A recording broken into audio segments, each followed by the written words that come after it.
started on the social media aspect side of things, and then just grew into the world of photography and creating content for people. The cuff is flowing and you can feel our energies. Yeah. You can see the personality. So I've never really had lots of gear and running around doing things. Yeah. Oh, you did all that on a gimbal as well. Oh, yeah, man.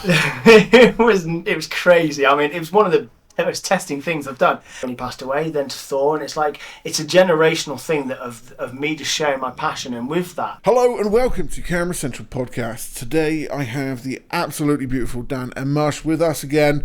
You kind of joined us when we first originally started the podcast, and hopefully you're going to be doing a talk at Wales and West this year. So first things first, let's talk about you. What do you do, Dan? Well, thank you for having me back, guys. It's good to be back with you guys again and talking and that. So, well, myself, I'm a self-made photographer, videographer. Started on the social media aspect side of things, and then just grew into the world of photography and creating content for people, whether it's their businesses or whether it's for the personal side of things. So yeah, just all-round creative, really. Amazing. And you've had quite an interesting journey, because I believe last time we talked about kind of how you found photography via coming out of the military and finding very kind of like similar kind of aspects to photography as you can click everything together. How's your journey been since that? I feel like you've had a bit of a crazy year and a promising future at the moment. So you want to go into that a little bit? Yeah, sure. I mean, like that, the military side of things really put the groundwork in. Mainly because I just didn't know what I wanted to do in my life, really. And then obviously that sort of set tone when I found a camera. It was like second nature, like we spoke before. And now fast forward 7 years, almost coming up to 8. I mean, even that time when we did that video of me and Zeus in the mountains, that was so many years ago, and I was this young, naive photographer who had all the plethora of the world right in front of him, and I wanted to do everything, and that's still the case. I'm just a bit more grounded and understanding of where that path is, and by the time we come round to Wales and West, hopefully everyone will know what the future lies for me. Obviously, I'll keep that under wraps just for now, and but yeah, it's looking very promising, and I'm really excited for those sorts of things to really be able to nail this down now and really run with it. Yeah, for sure. And of course, young Thor was, I think, a pup at the time when he came here last time. How is good old Thor doing? Well, he's definitely matured. I feel like he's got to the right size that he is meant to be now, and we've actually been able to do this. This has been our sort of first 12 months of really being able to level up the mountain walking, stuff like that. Testing the reins now a little bit more, exactly the same way I did with Zeus. And what I find with dogs in general is when you start to introduce these harder climbs and these more technical movements, that's when they then start to mature a little bit more as well, because they always look to you for guidance, but then also they kind of get the gist, and they're stepping out of their comfort zone. It's interesting to capture that on camera as well, because animals, especially dogs, they inherit to their wolf counterparts from many years ago, and that's sort of second nature to them, so they've got to rediscover that from being pets. So yeah, it's been some fun. I mean, we did just tell you actually, we did a Scarfell Pike, the shortest route up and down. We did up and down in 3 hours. I was amazed that we did it that fast. So it's a pretty decent time considering all the gear on the back as well. Yeah, for sure. If I'm honest, I could only hope to try and go up a mountain myself. It's one of those things where, what do you think of that experience as a whole? Because it's one of my ambitions to eventually become fit enough to be able to summit a mountain. And of course, you're starting to do that with your own dog. And that must be an amazing experience. What is it like to just summit in general? Yeah, well, do you know what? For starters, leave the comments down below. Which mountain should we get yourself up? So I want to see what the community say first, and then that's our project. We'll set that one. But yeah, I think I was speaking to one of my friends before, and I was talking just like some people play golf, and that's their escape away from sort of in an open field hitting a ball. And for me, even though it's exerting and it is demanding, especially the more camera equipment you do take up, but once you get into the rhythm of things, your body's adjusted. It's then just about enjoying exactly what it is. It's the beautiful nature of things. It's you're going to receive something amazing when you get to the top. And I think that for myself is always the drive. But what I've also realised as well is we could go up these famous mountains and get to the top of those ones. But what we should really be doing is standing on the other side overlooking those mountains, because they're the ones that are the most dramatic. And I've found myself doing that. One, you actually find better sort of quieter routes, especially in North Wales, it gets quite busy. And then two, you're always up the top of the popular one, but you never get to see it in all its glory at sunrise or sunset. So yeah, there's those sort of aspects that I found myself doing now, and those climbs aren't as hard. So yeah. It's the mountains, they're always a test. They're there to test us. And yeah, I think more than anything, it's just if you're ever thinking about doing it, anybody in general, test yourself out first and then just go and give it a go. Yeah, no, for sure. It's one of those things. Like I said, I want to become fit enough, because I'm getting to the point where going up hills these days is quite hard. But that's because over Christmas, I think everyone just kind of let go. I kind of let go a little bit, and I want to get back out there and start applying kind of photography and fitness kind of together, because photography is something I love, and if there is stuff to actually be able to go out and take photos of along a way to helping me get fitter, I think there's something to be said there about how to kind of integrate those two aspects together. I don't know, what do you think? Yeah, no, I totally agree with that. I actually, with my journey within photography and stuff, the second sort of half, so obviously all the adventuring stuff and the brands and all those sorts of things that come with that, the other part I've actually done is sport. So I've actually gone into gym photography and a few of the bits and bobs within sport, and there is a place where you can merge those two together, and finding the passion of your photography, but also then the sporting side and the health and fitness side of things. I've done a few I did my first documentary actually with a guy who did a quite testing 24 hours. He went up a local hillside by us 24 times, which is pretty steep. It took him. He did it in 22 hours, so we were filming for a full 22 hours. I only did it 8 times, but even 8 times, I was absolutely dead by the end. I stayed awake the entire time as well, which I was proud of. But it's. I think with that side of things, what you really unlock is the potential for seeing and witnessing great things done by great human beings.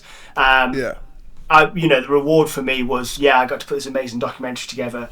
It made me cry, it made him cry, obviously made his family cry, but it was seeing his family at the very end when he got to the bottom again, and I had ran down with this gimbal and all my setup, and I got to the gate and I was like, and then you did all that on a gimbal as well. Yeah, man, it was crazy. I mean, it was one of the most testing things I've done, and you can sort of kind of example is the hardest geezer who did the running through one end of Africa to the other, now doing New Zealand.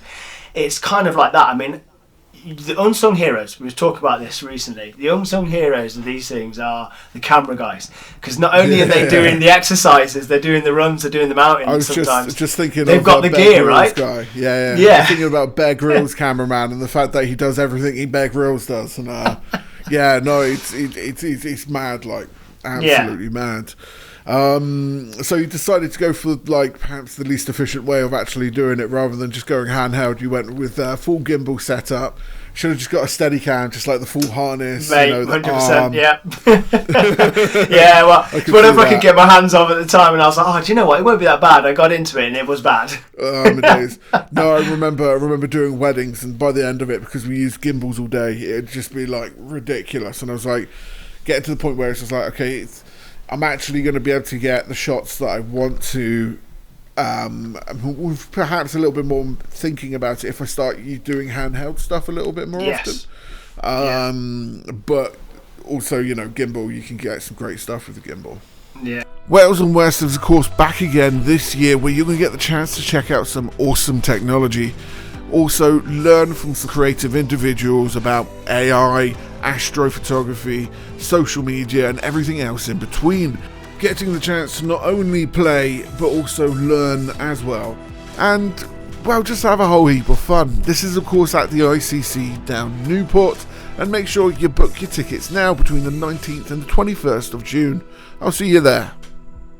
I mean, you banged the nail on the head right there, because I was going to say handheld now with the power of these cameras that you've got, the inbuilt stabilisation, it's only ever getting better. Post-processing too, and I really think that can allow a bit more freedom, because like you say, when you carry around this gimbal, sometimes there's just times you just want to pop the camera off and just run with it. And I only use one camera, so if it is on a gimbal, I do have to take it all off and then do whatever I want to do and then pop. And it is annoying, but I suppose that's where I'd really be like, I mainly do handheld now, and it does unlock that freedom, getting in tight squeezy spaces, and just that slight movement can also amplify the shot compared to maybe moving around with a gimbal. So there's pros and cons to each of them. I mean, I would love, I haven't got the gimbal anymore, but I would love to have a gimbal again, just because I want to do some cool shots. They're a lot of fun.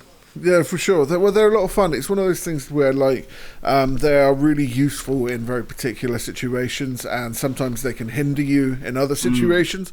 I think the biggest thing that I found when using a gimbal is, like, if you're trying to do anything kind of like off-road where it might be muddy, a lot of rocks, then the added benefit of a gimbal, I feel like, ends up falling back a little bit. If you've got the ability to move safely, it's a good idea. But also, I don't really take that advice, because I remember a time I was chasing after a horse, because we had a shoot where the bride was riding the horse, and I was chasing after her, and I fell over and almost broke my rib in America, which was great. So one of those worrying kind of like, I don't want to pay for medical kind of like bills. But, 100%, yeah. Yeah. So of course you kind of started more as a photographer, and then you start to move more into film. Your Insta profile just kind of keeps climbing, which is good. What do you reckon the kind of like move over to video, or embracing it, has done for you? It's definitely allowed me to understand more about there's two aspects to it really. I've understood more about my own photography, so what I learned from photography composition wise, I was able to then apply to video, but then with the added movement into it, it's already allowed me to get a step ahead instead of starting straight video and being like, how am I doing this? So there's that aspect, but also I love film, I love cinema. We spoke about this last time, and I now see things so differently. Now, after doing even just a bit of video, you're just like, oh, I wonder how they got that shot, or oh, I know how they got that shot. And it's that level of understanding now, has opened up a new world of watching Netflix documentaries and TV shows, and being able to go, do you know what, I might give that a go in my next video or whatever. So I feel like video, and obviously it was forced available mostly because of the short format videos obviously being pushed, which is, I think, quite a good thing, because it's put everyone out of their comfort zones who were stuck in a rut, and has made them blossom since. I know a few people that were reluctant to do so, and I know that a lot of people that have actually done well from it afterwards and still do both sorts of media. So I'm glad that I stepped into video now, because there's no looking back. And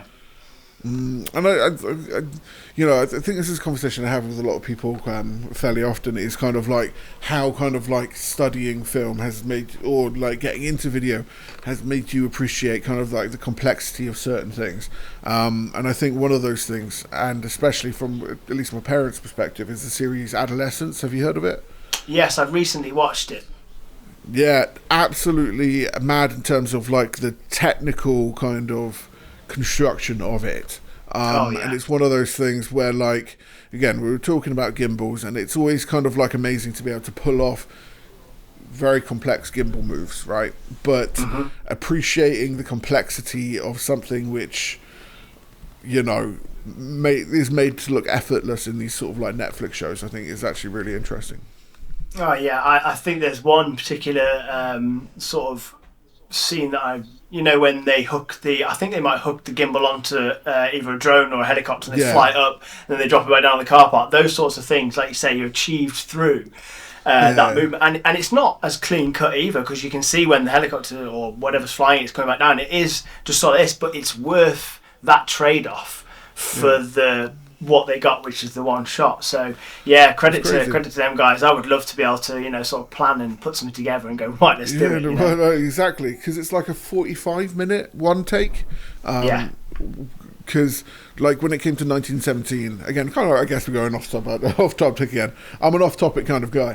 When it came to 1917, there were like clear cuts, and it was like, I think the longest take was about 13 minutes, but like Adolescence is an achievement because it's like 45 minutes to an hour sometimes of just like continuous takes, and it's interesting.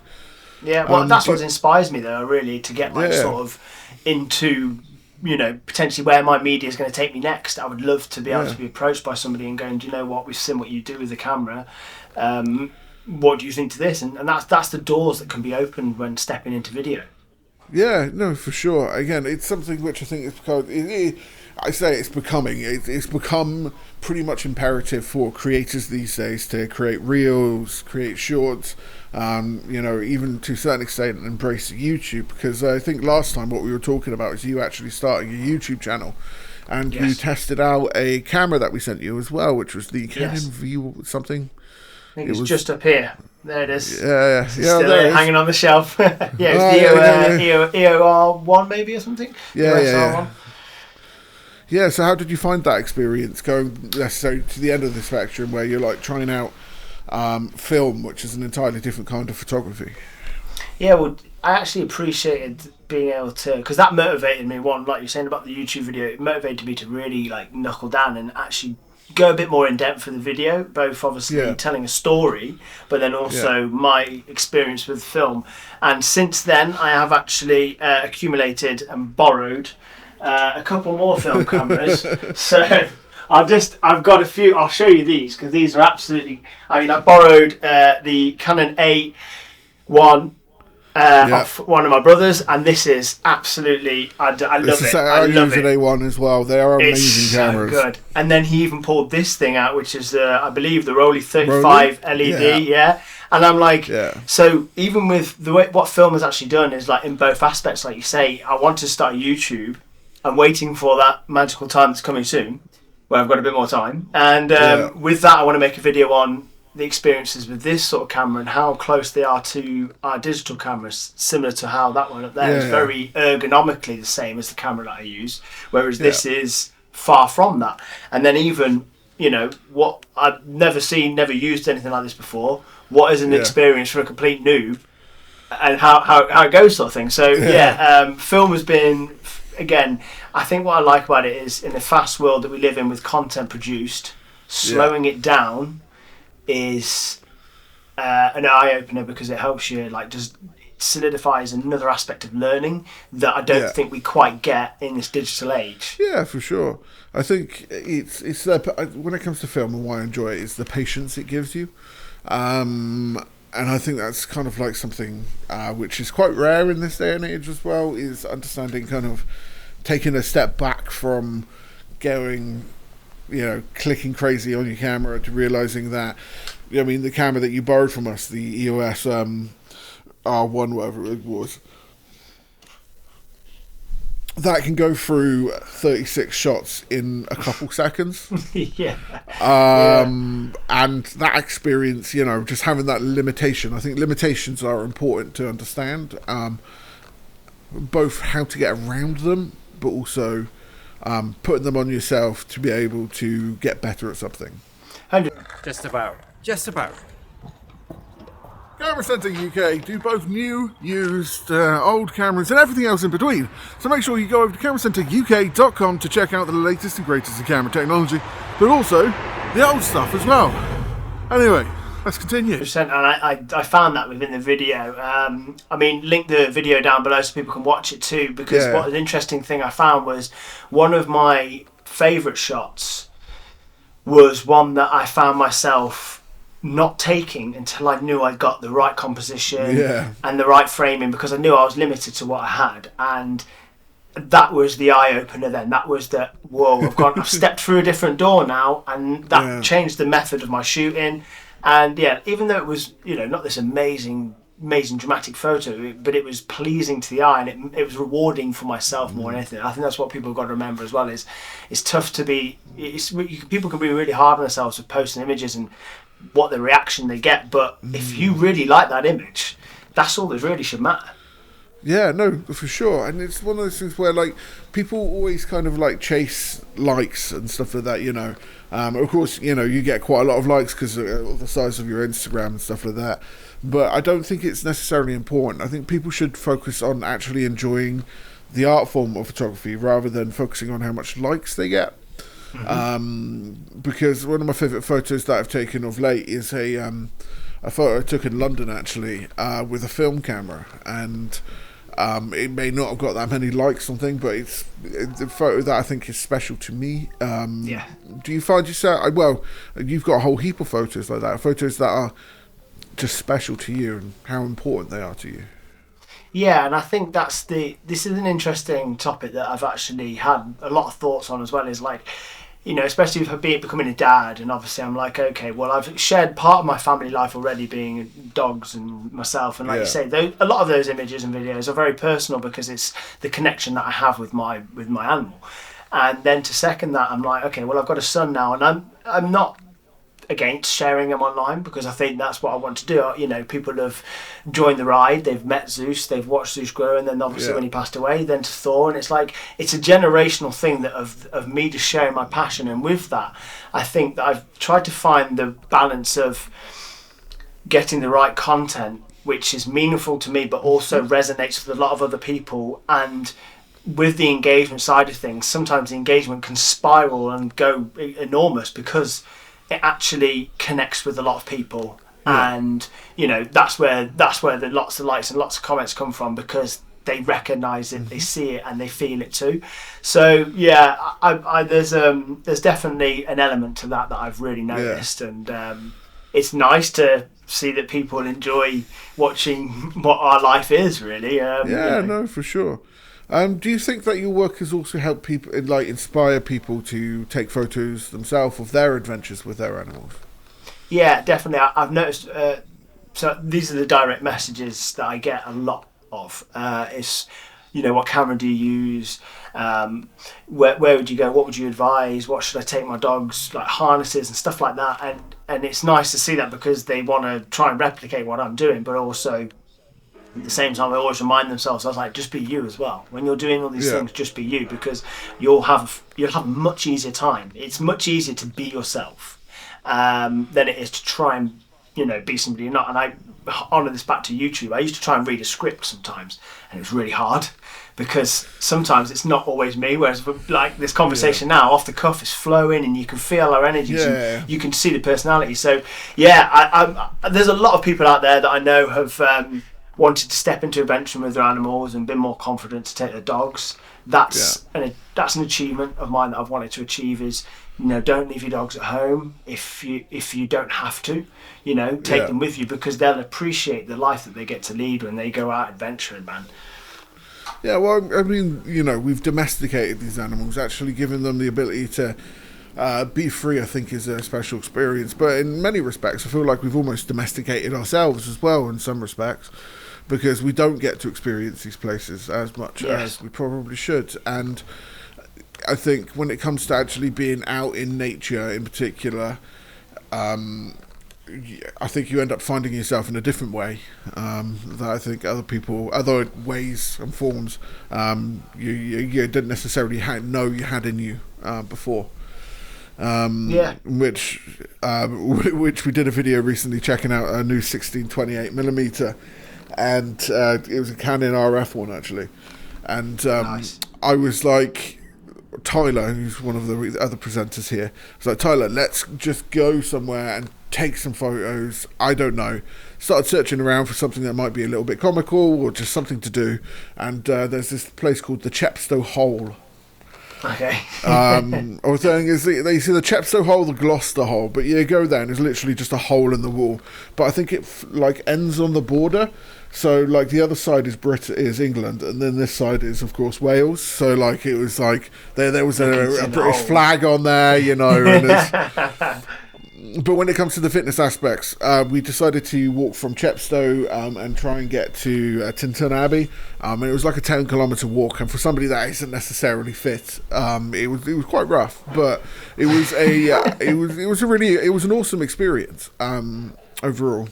But yeah. And how did you find like, because I always go back to sometimes when I'm out my camera and stuff, and if I'm exerting myself too much, I forget to take photos sometimes.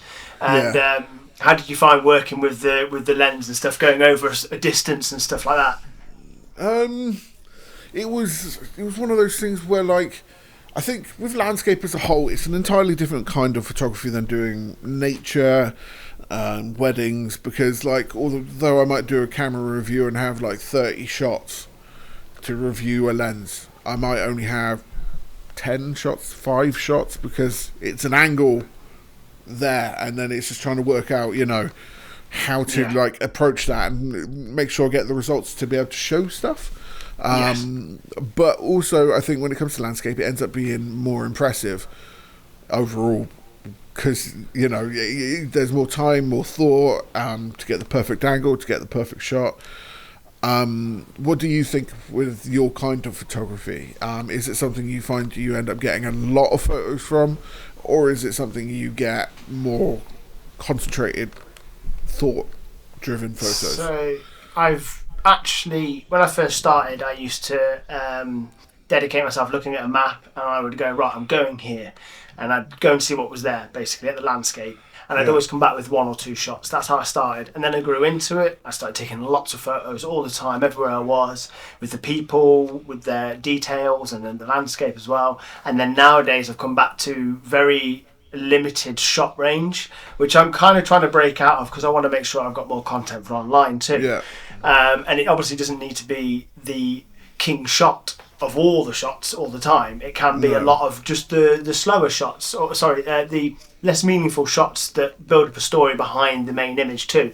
So I've definitely been coming back with a few more shots now, only because I'm telling myself, because I really do feel like I should probably be getting more, especially like, with the consumption of content online and being able to consistently give people content online. Originally it always used to be, I know what you mean, I started watching landscape photographers. That's the first thing I did. The people in Iceland and Patagonia, they were the ones that got me really invested in wanting to run around Shropshire. And it's nowhere near as dramatic as obviously the places I was watching, but I forced myself to find those compositions, and I ended up finding some really beautiful things hidden in the middle of nowhere, which really people wouldn't have found.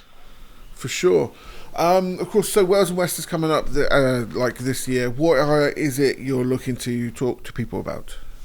So I'd love to really basically just how we've kind of touched on things here is sort of my journey through photography, and how I believe that anybody can find their way through it. So if they're thinking about doing it, and just explain my journey, how I got through it, and where I started, how it became, and then how I ended up basically what I'm doing now, which is how I found a bit of my niche, or the learnings that I've ended up to come doing, and just sort of how I've grown online as well, how I used my platform, and how I kept with the platform to make sure that I was consistently, in line with growing and stuff.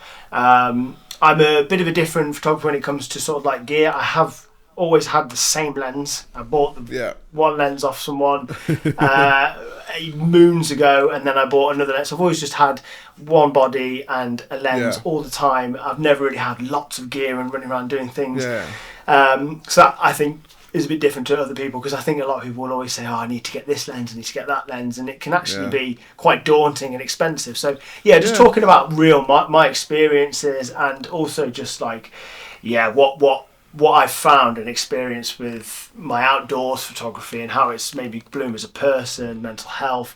So it'll be an all-round sort of like talk just about the experience of my journey.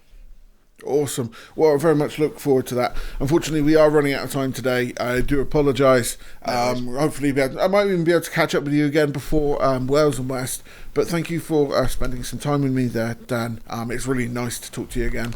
And, of course, go follow Dan, and come to Wales and West for a lovely little talk from yourself. Anyway, thank you very much. Is there anything else you want to say there? Just thank you very much for having me on the channel, but also at Wales and West. I'm really looking forward to meeting you guys. I promise that the talk will be very inspiring. That's what I love to do. So I love to inspire individuals. So come on down and have a listen. Amazing. Please like, follow, and subscribe if you want to see more. And have a good day. Thank you very much. Peace.